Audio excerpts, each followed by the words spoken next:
Hello दोस्तों, क्या हाल है। तारीख आज 25 नवंबर 2025, दिन मंगलवार, हिंदी तिथि पंचमी। और आइए बात करते हैं आज के मुख्य समाचार में देश भर की तमाम बड़ी खबरों पर नजर डालते हैं। देखिए दोस्तों, एक तो आज भी गुरु तेग बहादुर जयंती के चलते हैं देश के कई राज्य सरकारों ने छुट्टियां घोषित की हैं, तो आज स्कूल कॉलेज वगैरह बंद रहेंगे। जिसे दिल्ली में आज छुट्टी घोषित की गई है। उत्तर प्रदेश में भी शहीदी दिवस पर आज अवकाश रखा गया। उत्तराखंड में कल ही छुट्टी रह गई थी और हरियाणा, पंजाब, चंडीगढ़ समेत कई राज्यों में आज स्कूल हॉलीडे वगैरह रहेंगे। सिखों के 9वें गुरु तेग बहादुर साहिब जी के 350वें शहीदी दिवस पर सत नमन। और वहीं दोस्तों, आज की जो पंचमी तिथि है, ये भी बहुत ही खास तिथि है। इसे विवाह पंचमी के रूप में मनाया जाता है। विवाह पंचमी हिंदू धर्म का एक महत्वपूर्ण त्योहार होता है, क्योंकि आज ही के दिन भगवान श्री राम और माता सीता का विवाह हुआ था। तो आज के दिन अविवाहित कन्याओं के विवाह के लिए भी अबूझ मुहूर्त होता है। और दोस्तों, इस विवाह पंचमी के मौके पर प्रभु श्री राम और माता सीता के पूजन का भी विशेष महत्व होता है। और आज दोस्तों, इसी खास दिन के मौके पर राम मंदिर का ध्वजारोहण भी होने जा रहा, दोपहर में अभिजीत मुहूर्त में।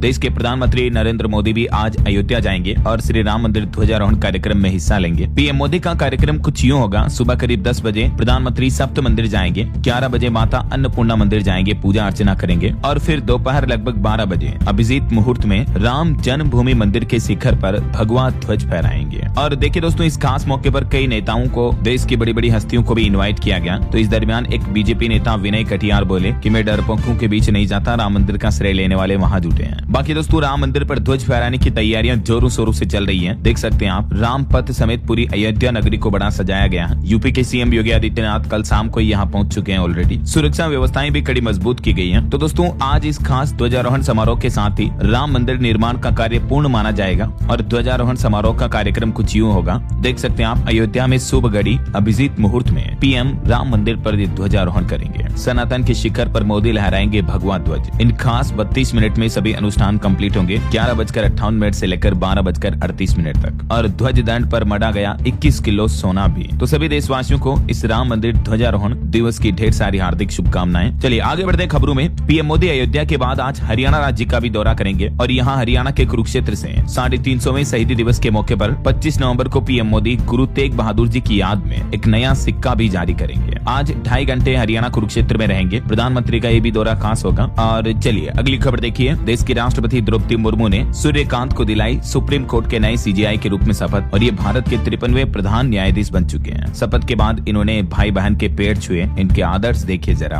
पूर्व सीजेआई से गले भी मिले, मोदी और शाह से भी मिलने पहुंचे। जस्टिस सूर्यकांत अब हमारे देश में 53वें मुख्य न्यायाधीश बन चुके हैं और इन्होंने पहले भी जज जस्टिस न्यायमूर्ति के रूप में अनुच्छेद 370, SIR और पेगासस जैसे कई अहम मामलों में बड़ी भूमिका निभाई थी। चलिए आगे बढ़ते खबरों में देखिए आप। देश की राजधानी दिल्ली में बढ़ते वायु प्रदूषण के बीच इंडिया गेट पर साफ हवा के लिए एक बार फिर से विरोध प्रदर्शन देखने को मिला और दिल्ली पुलिस ने इस विरोध के दौरान 2 FIR दर्ज कर 22 लोगों को गिरफ्तार भी कर लिया है। इन विरोधकर्ताओं ने इंडिया गेट पर नक्सली हिडमा के भी पोस्टर लहराए, लाल सलाम अमर रहे के नारे भी लगे। ये देख सकते हैं आप कुछ तस्वीरें भी। प्रदर्शनकारियों ने नारे लगाए, कहा कि कितने हिडमा मारोगे। इंडिया गेट पर वायु प्रदूषण के खिलाफ इस प्रदर्शन में नक्सलियों के समर्थन में भी नारे लगाए युवाओं ने। देखिए जरा। वैसे राजधानी में बढ़ते प्रदूषण की मार के चलते अब कुछ नए आदेश जारी हो चुके हैं। जैसे सरकारी और निजी दफ्तरों में 50% कर्मचारी वर्क फ्रॉम होम करेंगे, आदेश जारी हुआ। चलिए अगली खबर देखिए दोस्तों। पति के जन्मदिन के दिन मुस्कान ने बेटी को दिया जन्म। आपको पता होगा, अभी कुछ महीने पहले का ये मामला था उत्तर प्रदेश के मेरठ का, जहां अपने पति का कत्ल कर उसे नीले ड्रम में दफन कर दिया था मुस्कान रस्तोगी ने। तो उसी ने बीते दिन सोमवार को एक बेटी को जन्म दिया है। और संयोग की बात देखिए, कल सोमवार को ही उसके पति सौरभ, जिसका कत्ल किया गया, उसका जन्मदिन भी था। वैसे ये अभी अपने प्रेमी के साथ 8 महीनों से जेल में बंद है और एक बेटी इसके पहले से ही है सौरभ की। और अब इसने मुस्कान ने दूसरी बेटी को जन्म दिया। लेकिन कोइंसिडेंस देखिए आप, उसके मृत पति सौरभ के जन्मदिन के दिन ही बेटी का जन्म भी हुआ। अब उनका परिवार बच्ची का DNA टेस्ट करवाएगा ताकि पता चल जाएगा कि बच्ची का असली पिता कौन है, सौरभ या फिर मुस्कान के साथ शामिल कातिल साहिल। चलिए फिलहाल देखिए अगली खबर। भारत और कनाडा में फ्री ट्रेड एग्रीमेंट को लेकर बातचीत फिर से शुरू हुई। 2 साल के तनाव के बाद अभी जो पीएम मोदी ने G20 का दौरा किया, इस G20 समिट में फैसला लिया। मोदी ने कनाडा के पीएम से मुलाकात भी की और दोनों देशों ने एक बार फिर से ट्रेड डील के लिए बातचीत शुरू करने का ऐलान किया है। आखिरकार 2 साल के कूटनीतिक तनाव के बाद अब दोनों देश व्यापार समझौते पर बातचीत करने के लिए तैयार हुए हैं। भारत कनाडा ने FTA पर वार्तालाप दोबारा शुरू की और दोनों देशों ने तय किया है साल 2030 तक व्यापार दुगुना करने का लक्ष्य बनाया है, $50 अरब तक पहुंचाने का। इसके अलावा भारत इजराइल के बीच भी FTA वार्तालाप फिर से शुरू हो चुकी है। GTRI ने कहा कि व्यापार नहीं बल्कि रणनीतिक साझेदारी है इसका मुख्य लाभ। चलिए सोना चांदी के भाव पर अगला अपडेट देखिए दोस्तों। सोना 162 रुपए चढ़कर 1,23,000 रुपए प्रति 10 ग्राम चल रहा है, जबकि चांदी 2521 रुपए बढ़कर 1,54,000 रुपए प्रति किलो के आसपास चल रहा है। बाकी और भी अलग अलग कैरेट के हिसाब से गोल्ड का प्राइस आप देख ही सकते हैं स्क्रीन पर। चलिए अगला अपडेट देखिए। फर्जी कॉल पर ट्राई की तरफ से एक बड़ी कार्रवाई की गई, बंद किए गए 21 लाख से भी ज्यादा मोबाइल नंबर। भारतीय दूरसंचार नियामक प्राधिकरण ट्राई ने फर्जीवाड़े की शिकायत पर बीते 1 साल के अंदर 21 लाख से भी ज्यादा मोबाइल नंबर और 1 लाख इकाइयों के खिलाफ कार्रवाई की है। ट्राई की तरफ से ये डेटा जारी किए गए हैं। और वहीं खबर है दोस्तों, PNB घोटाले के मुख्य आरोपी मेहुल चोकसी के अटैच 4 फ्लैट लिक्विडेटर को सौंपे गए। PNB फ्रॉड केस में ED की तरफ से बड़ी कार्रवाई की गई। अब तक 310 करोड़ की संपत्ति ट्रांसफर हो चुकी है। और खबर है दोस्तों, सोनम वांगचुक अरेस्ट केस मामले पर अब सुप्रीम कोर्ट में 8 दिसंबर तक सुनवाई टली। उनकी पत्नी ने गिरफ्तारी के खिलाफ सुप्रीम कोर्ट में याचिका दायर कर रखी है। और कुछ बड़ी दुर्घटनाएं देखिए दोस्तों। पश्चिम बंगाल में एक कार तालाब में गिर गई, स्कूल से लौट रहे 3 बच्चों की मौत हो गई, 2 घायल हो गए। पश्चिम बंगाल के हावड़ा जिले का यह मामला है। वहीं बीते दिन 2 बड़े बस हादसे भी हो गए, मैंने आपको बताया था। एक तो तमिलनाडु में 2 बसों की आमने सामने से टक्कर हो गई, जिसमें 6 लोगों की मौत हो गई, 30 से ज्यादा यात्री घायल हो गए। पुलिस का कहना है कि ड्राइवर की गलती से यह हादसा हुआ, क्योंकि एक बस ड्राइवर ओवर स्पीड में यह बस चला रहा था। तमिलनाडु के तेनकासी जिले में ये 2 बसों की टक्कर हुई। और एक बस दुर्घटना उत्तराखंड में भी हो गई। श्रद्धालुओं से भरी बस खाई में गिर गई, इसमें भी 5 लोगों की मौत हो गई। अलग अलग राज्यों के श्रद्धालु थे, इसमें गुजरात, हरियाणा समेत 7 राज्यों के 13 लोग घायल भी हो गए। ये उत्तराखंड के टिहरी में हुआ बस हादसा। चलिए अगली खबर देखिए। गुजरात के अहमदाबाद में 925 अवैध निर्माण पर बुलडोजर चलाया गया। 1000 से भी ज्यादा लोग बेघर हुए हैं। लोगों ने तालाब पर भी निर्माण कर लिया था और कब्जा कर रखा था। अहमदाबाद के चंडोला झील के बाद अब एक और मेगा डिमोलिशन की कार्रवाई हो रही है गुजरात में। शहर के पूर्वी इलाके में स्थित ईशनपुर तालाब के आसपास बने दुकान मकान ढाए जा रहे हैं। प्रशासन की तरफ से ये कार्रवाई की गई। तकरीबन 1000 अवैध मकान और दुकानों के निर्माणों को तोड़ा गया। ये देख सकते हैं आप तस्वीरें भी। चलिए अगला अपडेट देखिए। भारतीय नौसेना के लिए बड़ी अच्छी खबर है। इंडियन नेवी में शामिल हुआ स्वदेशी युद्धपोत INS माहे समुद्र में दुश्मन पनडुब्बियों को तलाशे गए हैं। इसे साइलेंट हंटर कहा जाता है, इसकी मुख्य विशेषता के चलते हैं। जी हाँ, आखिरकार इंडियन नेवी की ताकत और ज्यादा मजबूत हो गई है इस स्वदेशी युद्धपोत के शामिल होने के साथ ही। इस INS माहे की और भी क्या क्या खास विशेषताएं हैं देख सकते हैं आप स्क्रीन पर। चलिए अगला अपडेट देखिए। कोस्ट गार्ड में अब एक समान सेवानिवृत्ति यानी रिटायरमेंट आयु तय हुई। दिल्ली हाईकोर्ट ने 57 साल वाले नियम को रद्द कर दिया है। जी हाँ, दिल्ली उच्च न्यायालय की तरफ से एक बड़ा फैसला सुनाया गया कोस्ट गार्ड में सेवानिवृत्ति आयु के आदेश को लेकर। पहले 57 साल की आयु में रिटायरमेंट का जो नियम था उसे रद्द कर दिया है, तो इससे कर्मचारियों को बड़ी राहत मिली है। अब सभी कर्मचारी 60 साल की आयु तक सेवा कर सकेंगे, यानी 60 साल में ही रिटायर होंगे, है ना। और खबर देखिए, राजस्थान में ऊर्जा भविष्य को दिशा देगा ग्लोबल सोलर एक्सपो 2025। 26 नवंबर को कल राज्य के ऊर्जा मंत्री हीरा लाल नागर इसका उद्घाटन करेंगे। और इस सूर्याकोन कॉन्फ्रेंस में PM कुसुम से ग्रीन हाइड्रोजन तक 25 से भी ज्यादा विशेषज्ञ चर्चा करेंगे। राजस्थान के जयपुर में यह आयोजित होने जा रहा है ना। और दोस्तों, भारत की GDP को लेकर भी S&P ग्लोबल की रिपोर्ट सामने आ रही है कि भारत की GDP चालू वित्त वर्ष में 6.5% की तेजी से बढ़ने का अनुमान है। और वहीं खबर है, TMC की तरफ से जल्द ही दिल्ली में प्रोटेस्ट किया जाएगा। केंद्र सरकार पर मनरेगा फंड रोकने का आरोप लगाया है। चलिए अगला अपडेट आ रहा कि बिहार में 7वीं पास युवक युवतियां भी बन सकेंगे अब बस कंडक्टर। नीतीश सरकार की तरफ से बड़ी खुशखबरी दी गई और एक महत्वपूर्ण निर्णय लेते हुए बस कंडक्टर की एजुकेशन क्वालिफिकेशन को कम कर दिया है। 7वीं पास युवक युवतियों को बस खलासी बनने की अनुमति दे दी है। वहीं बिहार में शिक्षकों के लिए भी अब शुरू होगी प्रखंड और विद्यालय आवंटन की प्रक्रिया। इसको लेकर भी गाइडलाइन जारी कर दी गई है। शिक्षा विभाग की तरफ से इस संबंध में नोटिस भी जारी किया गया। और बड़ी खबर देखिए, NIOS ने चेतावनी जारी की, कहा कि फेक वेबसाइट्स और ऐप से दूर रहें। डेटा चोरी होने का भी खतरा बताया। National institute of open schooling NIOS ने छात्रों और अभिभावकों को फर्जी वेबसाइटों से सावधान रहने की सलाह दी है, क्योंकि नकली वेबसाइट का इस्तेमाल करके आपका डेटा चुराया जा सकता है। तो इसलिए ऑफिशियल साइट्स, ऑफिशियल सोर्सेज का ही इस्तेमाल करें। और वहीं खबर देखिए, दिल्ली ब्लास्ट को लेकर मुस्लिम नेता ओवैसी बोले कि जो देश का दुश्मन वो हमारा भी दुश्मन है। दिल्ली ब्लास्ट करने वालों की खुली निंदा होनी चाहिए। इसमें हिंदू और मुसलमान दोनों मारे गए। वहीं अल फलाह यूनिवर्सिटी के डॉक्टरों के लॉकर भी चेक होंगे अब। और पुलिस अब यूनिवर्सिटी के प्रोफेसरों की भी बैंक डिटेल जुटा रही है। और अभी एक दिन पहले फरीदाबाद की मस्जिद में भी संदिग्ध पाउडर मिला था।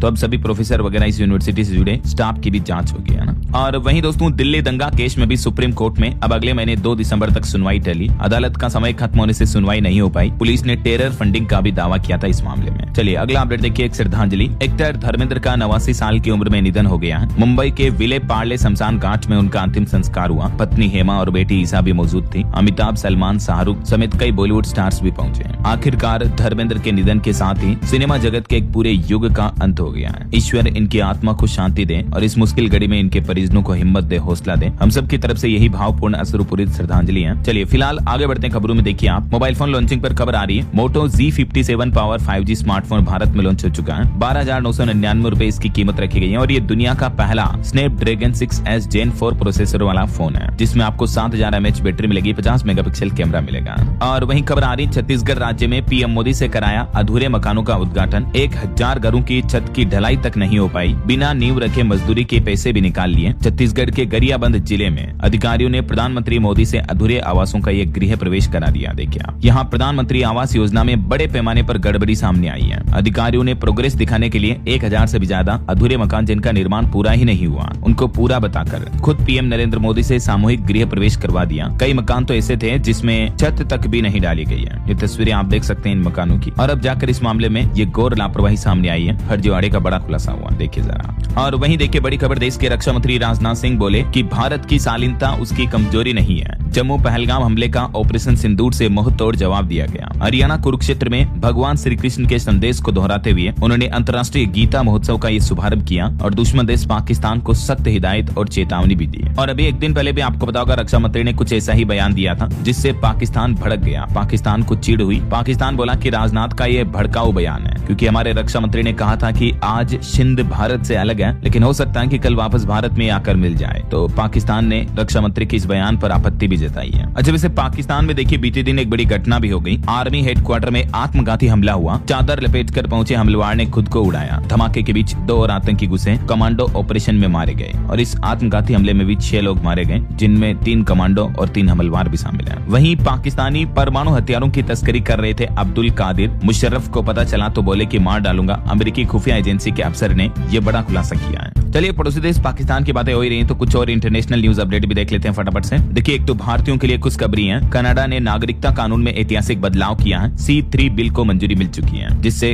भारतीय लोगों को कनाडा में आसानी से सिटीजनशिप मिल पाएगी, है ना। वहीं चाइना के राष्ट्रपति शी जिनपिंग ने अमेरिकी राष्ट्रपति डोनाल्ड ट्रंप से भी फोन पर बातचीत की, ताइवान पर अपना दावा दोहराया। और खबर आ रही है, स्लोवेनिया में इच्छा मृत्यु कानून पर रोक लगी। 17 लाख लोगों ने इस कानून के खात्मे पर वोट किया। वहीं देखिए ऑस्ट्रेलियाई संसद में बुर्का पहनकर घुसी एक सांसद और कहा कि इस पर बैन लगाओ, नहीं तो मैं रोज पहन कर आऊंगी। ऑस्ट्रेलिया की विवादित और दक्षिणपंथी विचारों के लिए जाने जाने वाली सीनेटर पोलिन हेंसन ने संसद के ऊपरी सदन में बुर्का पहनकर प्रवेश किया और बुर्का पर बैन लगाने की मांग की। वहीं खबर देखिए दोस्तों, इथियोपिया के हेलीगुब्बी ज्वालामुखी में 12,000 साल बाद भयंकर ज्वालामुखी फूटा। 15 किलोमीटर ऊंचा गुब्बार उठा। बताया जा रहा है कि भारत तक भी इसकी राख आने की संभावना है। जरा सोचिए आप, कितना भयंकर ज्वालामुखी होगा ये। आसमान में 15 किलोमीटर ऊंचा गुब्बार उड़ गया। इस ज्वालामुखी विस्फोट के बाद 2 उड़ानें भी रद्द की गई। इथियोपिया में ये ज्वालामुखी 12,000 सालों बाद अचानक से फट गया और इस विस्फोट से निकलने वाला उठने वाला धुआं करीब 15 किलोमीटर ऊंचाई तक पहुंच गया और लाल सागर पार करते हुए यमन और ओमान तक फैल गया। ये वो राख है, ज्वालामुखी से निकली हुई राख, जो कई किलोमीटर तक फैल गई। तो दुनिया के कई देशों में देखने को मिली आसपास के। देखिए जरा। और वहीं खबर आ रही कि भारतीय सामानों पर लगेगा बेहद कम शुल्क। अफगानी मंत्री ने ये बड़ी बात कही। अफगानिस्तान ने भारतीय व्यापारियों को निवेश के लिए भी आमंत्रित किया है। जी हाँ, भारत और अफगानिस्तान के बीच कुछ दिनों से रणनीतिक और आर्थिक साझेदारी मजबूत हो रही है। इस बीच अफगानिस्तान के कॉमर्स मिनिस्टर यानी वाणिज्य मंत्री का कहना है कि भारत के साथ हमारा $1 बिलियन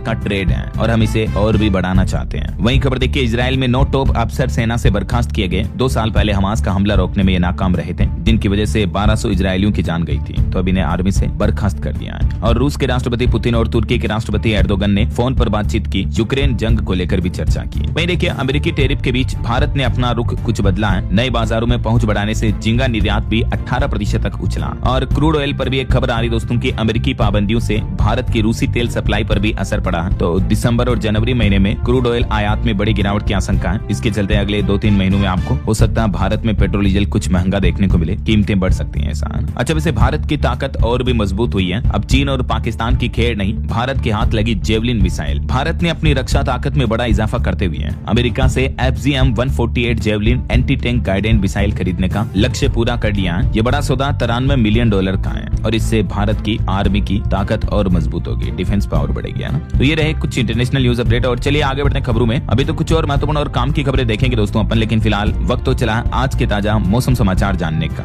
और हाँ, एक छोटी सी रिक्वेस्ट आपसे ये है कि अगर आप DLS न्यूज चैनल से अभी तक भी जुड़े नहीं हो तो जुड़ जाइए दोस्तों, चैनल को सब्सक्राइब करके बेल आइकन जरूर दबा दीजिएगा और इस वीडियो पर एक लाइक और शेयर भी कर देना ताकि आपको रोजाना की ताजा खबरें, महत्वपूर्ण मुख्य समाचार, काम के न्यूज अपडेट सबसे पहले आपके मोबाइल पर मिलते रहेंगे। ओके, और चलिए बिना टाइम वेस्ट किए सीधा आगे बढ़ते मौसम अपडेट में। तो देखिए, एक तो मौसम विभाग का कहना कि बंगाल की खाड़ी के ऊपर चक्रवाती तूफान की संभावना बनी हुई है, हालांकि रास्ता और समय अभी भी अनिश्चित है। भारतीय समुद्रों में डबल लो प्रेशर सिस्टम सक्रिय है, जिसके चलते दक्षिण भारत में पूर्वोत्तर मानसून ने फिर से बारिश की संभावना बढ़ा दी है। बाकी उत्तरी भारत के अधिकतर राज्यों में, पहाड़ी राज्यों में बर्फबारी चल रही, देख सकते हैं। जम्मू के श्रीनगर में सीजन का सबसे ठंडा दिन रहा, पारा -3 डिग्री तक पहुंच चुका है। उत्तराखंड बद्रीनाथ में भी झरना, झीलें वगैरह जम चुकी हैं। मध्य प्रदेश, राजस्थान, मैदानी राज्यों में अगले 5 दिन शीतलहर नहीं चलेगी। हालांकि एमपी में 2 सिस्टम एक्टिव होने का असर दिख रहा है, जिसके चलते कई जिलों में बादल छाए रहे। ठंड और कोहरे के बीच थोड़ा मौसम बदला है और मौसम विभाग का कहना कि यदि ये सिस्टम ज्यादा प्रभावी रहा तो मध्य प्रदेश के कुछ जिलों में बूंदाबांदी भी हो सकती है। इधर राजस्थान में भी हवाएं चलने से सर्दी थोड़ी कम हुई। 6 शहरों को छोड़कर सभी में रात का तापमान 10 डिग्री या इससे ऊपर चल रहा है। स्मोक का असर अभी भी बरकरार है। राजस्थान में उत्तरी हवाओं के साथ पश्चिमी हवाएं आने से रात के तापमान में बढ़ोतरी देखने को मिली है। और उत्तराखंड में देखिए, पाला गिरा, नदी और झरने, झील सब जम गए। बद्रीनाथ में तापमान -16 डिग्री तक पहुंच चुका है। निचले इलाकों में भी कोहरा छाया हुआ है। और बिहार की स्थितियां देखिए, पटना, खगड़िया समेत 10 शहरों में घना कोहरा की चेतावनी, 2-3 डिग्री और गिरेगा तापमान। कोहरे की वजह से 7 से ज्यादा ट्रेनें भी लेट हुई। अररिया, गयाजी और राजधानी की हवा भी खतरनाक स्तर पर चल रही है, पोल्यूशन बढ़ा हुआ है। इधर छत्तीसगढ़ के हालात देखिए, दुर्ग, रायपुर में पिछले 3 दिनों में 4 डिग्री तक बढ़ा तापमान और हाइपोथर्मिया का खतरा भी बढ़ रहा, मौसम विभाग ने चेतावनी जारी की है। हरियाणा में भी न्यूनतम तापमान 7.5 डिग्री तक पहुंच चुका है। सुबह शाम कभी धुंध ने बढ़ाई थोड़ी परेशानी। हरियाणा में वैसे 27 तारीख से बादल छाएंगे, हल्की फुल्की बारिश भी हो सकती है, पश्चिमी विक्षोभ का असर दिख सकता है। और उत्तर प्रदेश में भी भीषण कोहरा छाया हुआ, देख सकते हैं आप। बरेली में दृश्यता 0 पर चल रही है, पारा 10 डिग्री के भी नीचे चल रहा है। इस सप्ताह यूपी में कड़ाके की ठंड पड़ेगी, मौसम विभाग ने चेतावनी जारी की है। राजधानी दिल्ली का पारा भी फिर से लुढ़का, 10 डिग्री से नीचे पहुंचा। हालांकि नवंबर में दिल्ली में शीतलहर के आसार तो नहीं है। बाकी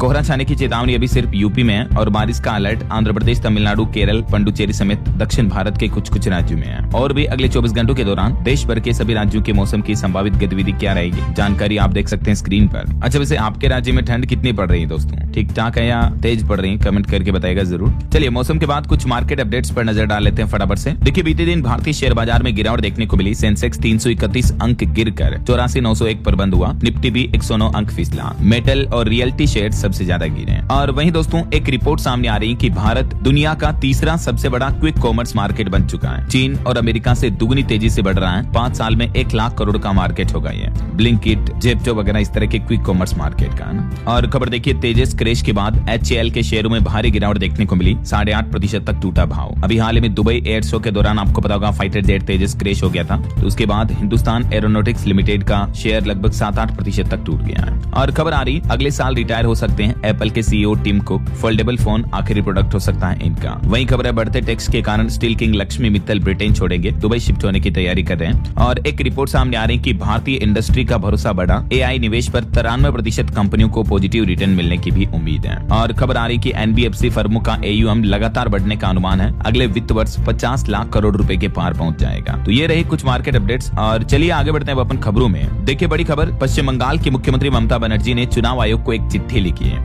जिसमें उन्होंने बंगाल में प्राइवेट हाउसिंग सोसाइटीज में पोलिंग स्टेशन और इलेक्शन डेटा आउटसोर्सिंग करने पर आपत्ति जताई है। और वैसे अभी चुनाव आयोग की तरफ से जो SIR सिस्टम चलाया जा रहा, इसको लेकर भी देखिए पश्चिम बंगाल में हालात काफी गंभीर देखने को मिल रहे हैं। एक व्यक्ति के 10-10 बाप निकल रहे हैं। पश्चिम बंगाल में SIR पर नया बवाल मच गया। अब BLO एसोसिएशन ने चुनाव आयोग से भी शिकायत की। आरोप लगाए जा रहे हैं कि कई लोग फर्जी दस्तावेजों से वोटर लिस्ट में शामिल हो रहे हैं। हालात देखिए, वेस्ट बंगाल में SIR के डर से बांग्लादेशी प्रवासियों में भी भगदड़ मच गई। 2 सप्ताह में ही करीब 26,000 लोग गायब हो चुके हैं। मतलब देखिए, भरे पड़े हैं पश्चिम बंगाल में बांग्लादेशी लोग। और खबर आ रही कि बंगाल में जमा नहीं हुए हैं 10 लाख गणना फॉर्म भी, तो मतदाता सूची से इनके भी नाम हट सकते हैं। SIR को लेकर बड़ा खुलासा सामने आ रहा है। इधर असम राज्य में भी BLO को आदेश जारी किया गया कि वोटरों की गलत फोटो बदलें। बिहार में कई वोटर्स की जगह कुत्ते बिल्ली के फोटो मिले थे। राहुल गांधी बोले कि SIR रिफॉर्म नहीं बल्कि ये थोपा हुआ जुल्म है। तो ये चुनाव आयोग के SIR को लेकर भी अपडेट चल रहे हैं। और पॉलिटिक्स से एक और खबर देखिए, कर्नाटक का मुख्यमंत्री बदलने की अटकलें फिर से तेज हुई। गृह मंत्री भी दावेदार हो सकते हैं। कांग्रेस अध्यक्ष बोले कि हाईकमान करेगा इसका फैसला। भाजपा ने पूछा कि कांग्रेस का अध्यक्ष हाईकमान नहीं तो कौन है? तो ये कुछ राजनीतिक बयानबाजी चल रही है। और अगली खबर देखिए,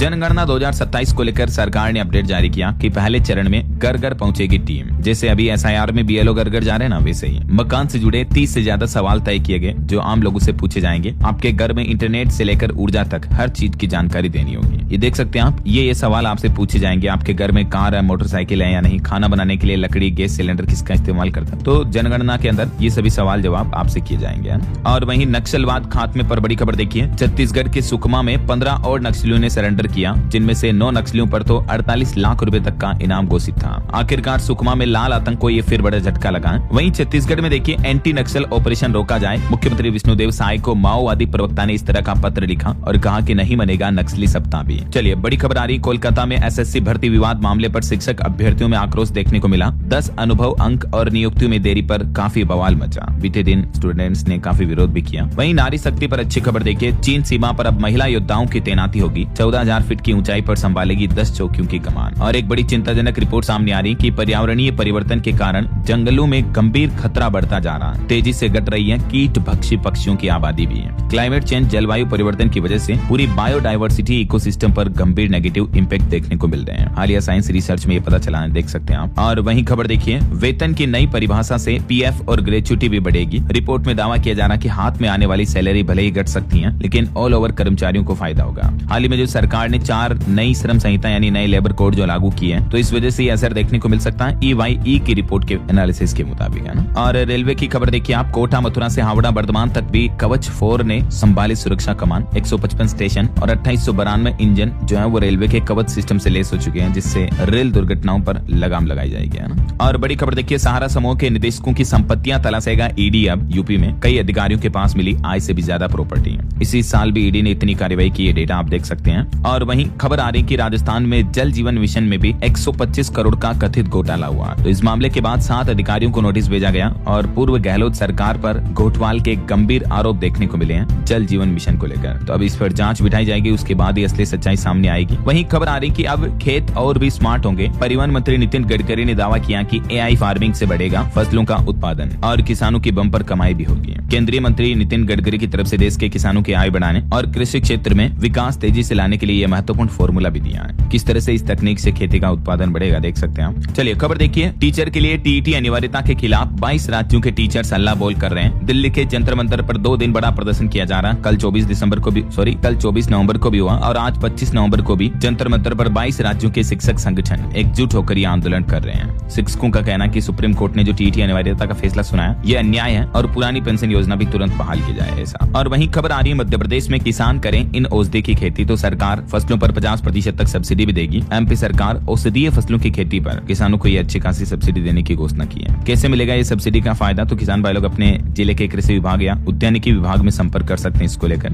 वहीं खबर है, रेलवे के पेंशनर्स को जीवन प्रमाण पत्र जमा कराने के लिए अब बैंकों का चक्कर नहीं लगाना पड़ेगा, बल्कि पूर्वोत्तर रेलवे ने रेल कर्मचारियों की सुविधा के लिए ये राष्ट्रव्यापी डिजिटल अभियान 4.0 को सफल बनाने के लिए कार्यशाला का भी आयोजन किया। इसके तहत रेल कर्मचारियों के ये सत्यापन वगैरह जो है ना वो घर बैठे ही हो पाएंगे, है ना। और एक बड़ी चौंकाने वाली खबर आ रही, देखिए आप, डॉलर के मुकाबले रुपया पहली बार 89 के पार पहुंचा। निवेशकों पर इसका बुरा असर होगा या अच्छा, आम आदमी के लिए काफी मायने बदल जाएंगे। भारतीय मुद्रा में गिरावट लंबे समय से जारी है, लेकिन पहली बार 89.49 तक के रिकॉर्ड लो स्तर पर पहुंच गया रुपया। वहीं खबर आ रही कि देश का दूसरा सबसे प्रदूषित शहर बना यूपी का गाजियाबाद भी। दिल्ली के बाद इसका भी AQI 415 दर्ज हुआ। हॉटस्पॉट इलाकों पर निगरानी रखी जा रही है। खेल जगत से भारत के लिए अच्छी खबर है दोस्तों। भारतीय विमेंस टीम लगातार दूसरी बार कबड्डी वर्ल्ड चैंपियन बनी। फाइनल में चीनी ताइपे को 35-28 से हराया। टूर्नामेंट में सभी मैच जीते हैं। और भारत की पहली ट्रांसजेंडर खिलाड़ी जिसने गोल्ड मेडल जीता बोली कि अभिशाप को वरदान में बदल दूंगी। आइस स्टॉक गेम में 14 राज्यों को हराकर राजस्थान को अव्वल लाई है। नाम है रितिका सिंह, जो अपने साथी खिलाड़ियों के साथ है। Many congrats. इनके हिम्मत और हौसले को वाकई में सैल्यूट। ट्रांसजेंडर होने के बावजूद भी ये एक बहुत ही अच्छा उदाहरण है समाज में युवाओं के लिए।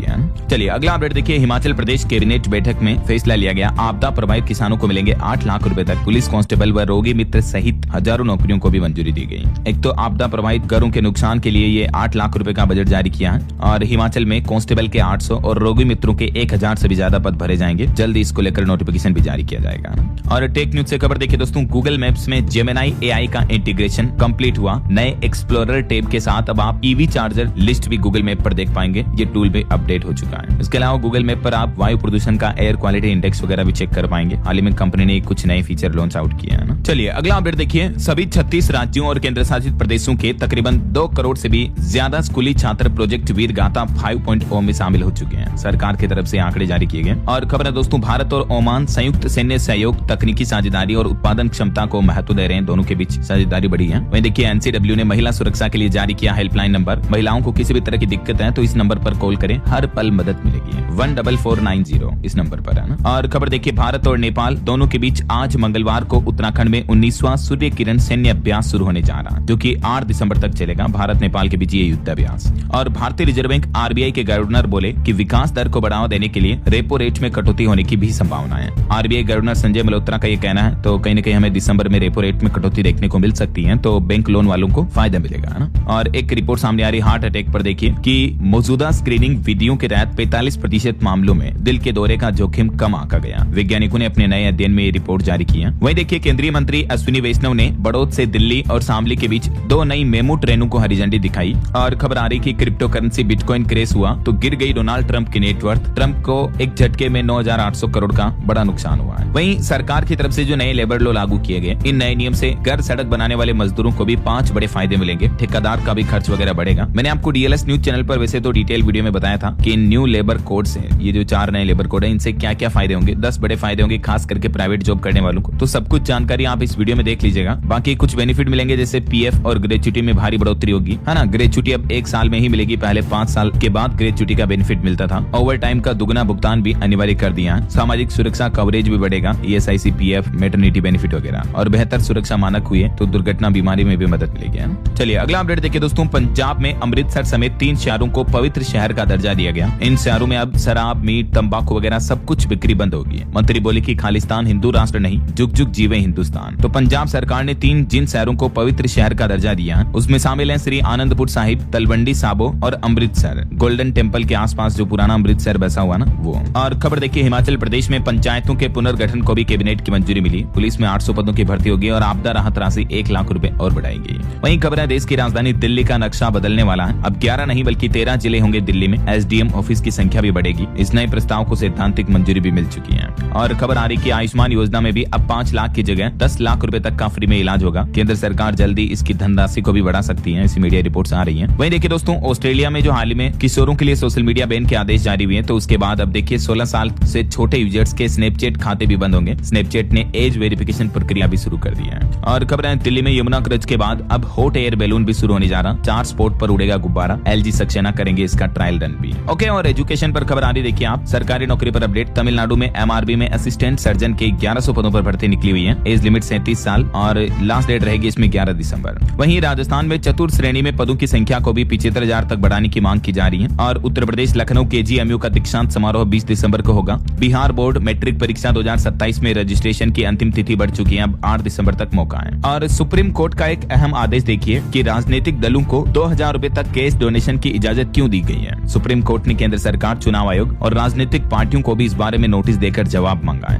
क्योंकि राजनीतिक पार्टियों को कैश डोनेशन से भ्रष्टाचार काफी बढ़ता है। तो इसी मुद्दे को लेकर सुप्रीम कोर्ट ने जवाब भी मांगा है। और अंत में एक श्रद्धांजलि देखिए, पंच तत्वों में विलीन हुए उत्तराखंड के अग्निवीर दीपक, जो एक दिन पहले LOC पर शहीद हो गए थे। और इसी के साथ ही दोस्तों अंत में आज के राशिफल पर नजर डाल लेते हैं। देखिए, वृष, वृश्चिक और कुंभ राशि के लोगों को आज लाभ मिल सकता है, जबकि मिथुन, सिंह, मकर और मीन राशि के लोग थोड़ा अलर्ट रहें। बाकी और भी अलग अलग राशियों का राशिफल आप देख ही सकते हैं स्क्रीन पर। और हाँ दोस्तों, आप मुझे कमेंट करके बताइए कि आज से हमारी इंडियन आर्मी यानी भारतीय सेना का किस देश के साथ युद्धाभ्यास शुरू होने जा रहा। कमेंट करके बताइए। सही जवाब देने वाले लोगों को रैंडमली सेलेक्ट होने पर DLS न्यूज टीम की तरफ से शानदार सरप्राइज गिफ्ट जीतने का मौका मिलेगा। और इसी के साथ ही अगर आपको वीडियो अच्छा लगा तो इसे लाइक करना, शेयर भी करना और DLS न्यूज चैनल को सब्सक्राइब करके बेल आइकन जरूर दबा देना, रोजाना ऐसी इन्फॉर्मेटिव जानकारियां, महत्वपूर्ण समाचार देखते रहने के लिए। ओके, ख्याल रखिएगा अपने आप का, अपने परिवार का। मिलेंगे अगले नेक्स्ट अपडेट में, तब तक के लिए जय हिंद, जय भारत, वंदे मातरम।